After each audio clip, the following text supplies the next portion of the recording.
प्यारे बच्चों, सुप्रभात। आप सभी का हमारे YouTube चैनल अकेडमिया अम्बाला में स्वागत है।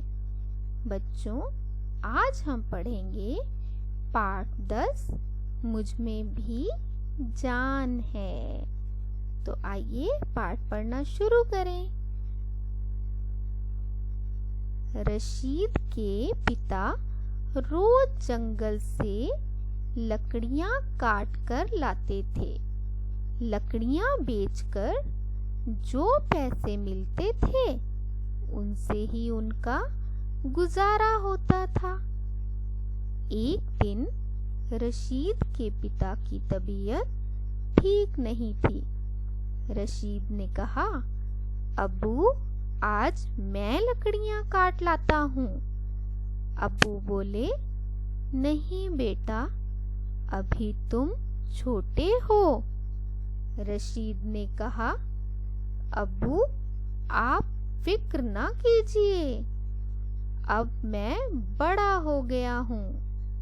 रशीद लोहे की कुल्हाड़ी उठाकर चल दिया। वह एक हरे भरे पेड़ के पास पहुंचा। उसने पेड़ काटने के लिए जैसे ही कुल्हाड़ी उठाई, उसे रोने की आवाज सुनाई दी। रशीद ने इधर उधर देखा, पर उसे कोई दिखाई न दिया। रशीद ने दोबारा कुल्हाड़ी उठाई तो फिर किसी के रोने की आवाज आई। रशीद डर गया, पर वहां कोई नहीं था। तभी रशीद की नजर पेड़ पर पड़ी। उसने देखा कि पेड़ रो रहा है। उसे बड़ा आश्चर्य हुआ। उसने पूछा, तुम क्यों रो रहे हो? पेड़ बोला, क्यों न रोऊं? जब कोई तुम्हें चोट पहुंचाता है तो क्या तुम नहीं रोते? हाँ, रोता हूँ, क्योंकि मुझे दर्द होता है, शरीर से खून निकल आता है, रशीद ने कहा। इसी तरह मुझे भी दर्द होता है जब कोई मुझ पर कुल्हाड़ी चलाता है, पेड़ बोला। तुम्हें दर्द कैसे हो सकता है? तुम तो बेजान हो, तुम में तो जान ही नहीं है, रशीद ने हैरानी से कहा।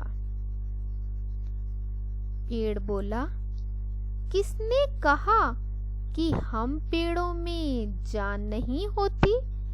देखो, हम भी तुम्हारी तरह बढ़ते हैं। जैसे तुम छोटे बच्चे से बढ़ते बढ़ते आदमी बन जाते हो, हम भी नन्हे पौधे से बढ़कर पेड़ बन जाते हैं।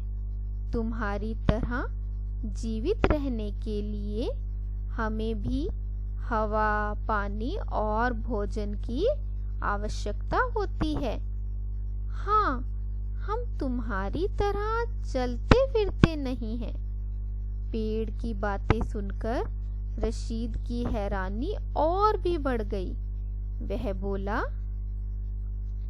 लेकिन मेरे अब्बू तो रोज लकड़ियां काट कर ले जाते हैं। पेड़ फिर बोला, तुम्हारे अब्बू सूखे हुए पेड़ों को काटते हैं, हरे भरे पेड़ों को नहीं। हम पेड़ तो तुम्हें फल, लकड़ी, गोंद, दवाई, रबड़ और अन्य चीजें देते हैं। वायु को साफ करते हैं, जो तुम्हारे लिए सांस लेने के लिए आवश्यक है। तुम्हारे अब्बू भला हमें क्यों काटेंगे? रशीद को बात समझ में आ गई। वह बोला, पेड़ भाई, मुझसे गलती हो गई, मुझे पता नहीं था। रशीद कुल्हाड़ी उठाकर सूखे पेड़ की खोज में आगे बढ़ गया।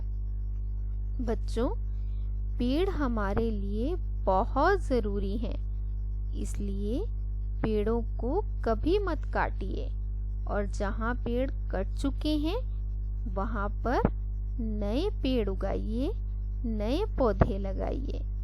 धन्यवाद।